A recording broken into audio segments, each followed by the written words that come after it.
এই মুখটা দর্শক ভুলে কিভাবে? মানালিতে নামটা শুনলেই বাঙালি ধারাবাহিক প্রেমীদের চোখে ভেসে ওঠে।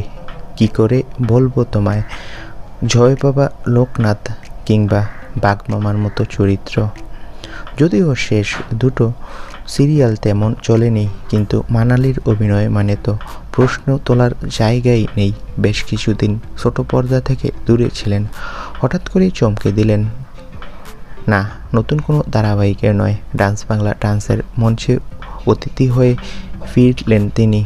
সঙ্গে আছেন খোদ মিথুন চক্রবর্তী। আর তার থেকেও বড় চমক শোনা যাচ্ছে, তিনি ফিরছেন চিরদিনই তুমি যে আমার ধারাবাহিকে একদম গুরুত্বপূর্ণ চরিত্রে। মানে ফের একবার ছোট পর্দা কাঁপাতে আসছে এই টেলিভিশন কুইন। ভক্তরা তো বেজায় খুশি, কারণ মানালির অভিনয় মানেই সাবলীলতা, চরিত্রে প্রাণ আর দর্শক টানার অসাধারণ ক্ষমতা। এখন দেখার বিষয় আর্য ও অপর্ণার সাথে কিভাবে কোন চরিত্রে ফিরে চিরদিনই তুমি যে আমার সিরিয়ালে। তো বন্ধুরা, তোমরা কে কে খুশি কমেন্ট করে জানাও। ধন্যবাদ।